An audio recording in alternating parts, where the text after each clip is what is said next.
নমস্কার, কেমন আছেন সবাই? আশা করব সবাই খুব ভালো আছেন। আমিও বেশ ভালো আছি। আজকে আপনাদের সঙ্গে শেয়ার করব মিষ্টির একটি রেসিপি। এখানে আমি তার জন্যই ৩ চামচের মতন আটা নিয়ে নিলাম। পুরো রেসিপিটা আমি আটা দিয়ে বানাবো, এটা ময়দা দিয়ে বানাবো না। তার সঙ্গে দিয়ে দিলাম মৌরি, আর তার সঙ্গে দিয়ে দিলাম টেস্ট অনুযায়ী নুন। এরপরে নুনটাকে খুব ভালোভাবে আটার সঙ্গে মিক্স করে নেব।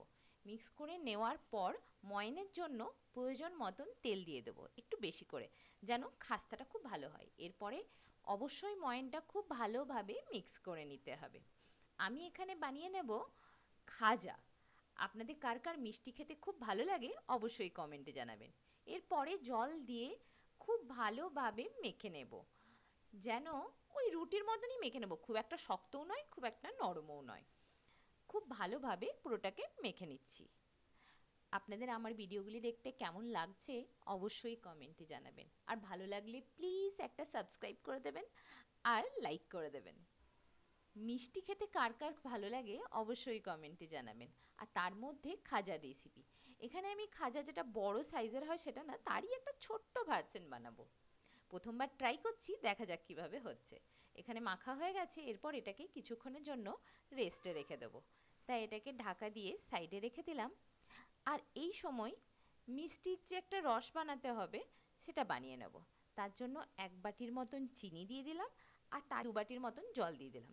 যখন এরকম ফুটে উঠবে তখনই মোটামুটি হয়ে গেছে, একটু উঠিয়ে হালকা করে দেখে নেব যে ওটার মধ্যে একটু চিটচিট ভাবটা এলেই ওটা বন্ধ করে দেবো। কারণ এই রসটা তো মিষ্টির মধ্যে টানতে হবে, খুব একটা বেশি গাঢ় করলে ভালো লাগবে না। এরপর এটা যেন গরমই থাকে তার জন্য বন্ধ করে ঢাকা দিয়ে কিছুক্ষণ রেখে দিলাম। এরপর একদিকে একটু আটা আর প্রয়োজন মতন ঘি নিয়ে নিয়ে একটা ঠিক মানে একদম জেলির মতন, জেলি না, ঘিটা বোঝা যায় পুরো আটার মধ্যে, তাই ঘি আর আটাকে খুব ভালোভাবে মিক্স করে নেব। দেখুন আপনাদেরকে কনসিস্টেন্সিটা দেখিয়ে দিচ্ছি কীরকম হবে। এখানে ঘিটা মনে হচ্ছিলো একটু কম পরিমাণে হয়েছে, তাই আরেকটু পরিমাণ 1 চামচের মতন ঘি নিয়ে তারপরে আটাটার সঙ্গে আবার মিক্স করে নিলাম। এই রকম একটা কনসিস্টেন্সি হবে, তাহলেই পুরো লেয়ারগুলো খুব সুন্দরভাবে আলাদা আলাদা হবে। এই কনসিস্টেন্সিটা বানিয়ে নিয়ে বুঝতেই পারছেন কীরকম হচ্ছে। এরকম বানিয়ে নিয়ে এটাকে সাইডে রেখে দিলাম। এরপর আমাদের যতগুলো প্রয়োজন ছোট ছোট করে আমি লিচি বানিয়ে নেব, খুব বেশি বড় বড় করব না। আর পুরো তাওয়া ভর্তি করে পাতলা করে বেলে নেব।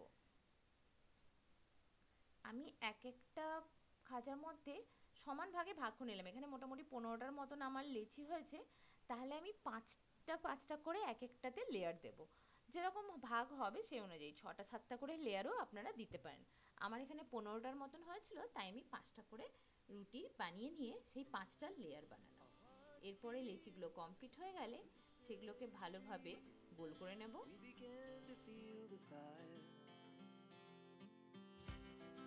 We rise like tall buildings as the chemicals they take us higher.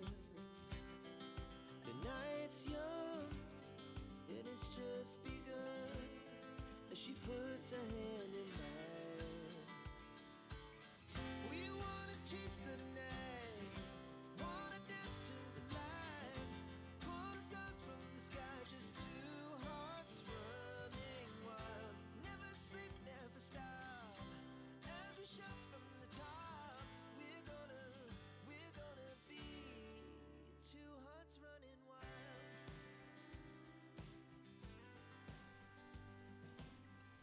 তারপর সমস্তগুলোকে ভালোভাবে ছড়িয়ে পরে বেলে নেব। এইভাবে মোটামুটি 5টা প্রথমে বেলে নেব একবারে। 5টা মতন বেলা হলে তারপরে সেগুলোকে লেয়ারিং করব। এক একটা করে রুটি দিয়ে তার মাঝখানে ওই ঘিয়ের যেটা বানালাম লিকুইডটা সেটাকে দিয়ে দেবো। তার উপরে আরেকটা রুটি দেব, আবার ওই ঘিয়ের লেয়ারটা দেব, আবার একটা রুটি দেব। খুব ভালোভাবে ঘিয়ের লেয়ারটা সমস্তটার মধ্যে ছড়িয়ে একদম দিতে হবে, যেন কোথাও খাঁজ না রয়েছে, সেখানটা চিটে যাবে না।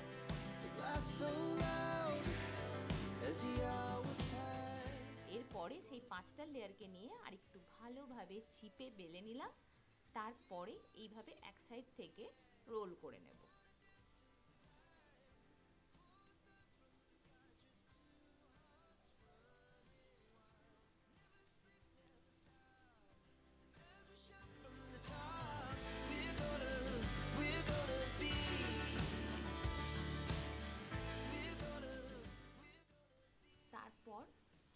করে পাতলা পাতলা, খুব পাতলা নয়, মোটামুটি যেরকম থিকনেস রাখতে চাই এক একটা খাজা সেই অনুযায়ী কেটে নিয়ে একটু শেপ দেওয়ার জন্য সাইড থেকে এরকম করে লম্বা করে নিলাম, আর ওপর থেকে একটু চেপে দেবো, তাহলেই খুব ভালোভাবে বসে যাবে।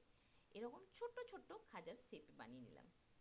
এগুলোকে আপনারা বড় সাইজও বানাতে পারেন, তাহলে হয়তো লেয়ারটা একটু বেশি দিলে ভালো হবে। এখানে আমি ছোট ছোট করেছি, তাই 5টা লেয়ারের মধ্যে দিয়ে এরকম হয়ে গেছে। খুব সুন্দর টেস্ট হয়েছিল, আর বেশ খাস্তা হবে যদি এই রকমভাবে লেয়ারিং করেন। এইভাবে সমস্তগুলোকে রেডি করে নেব।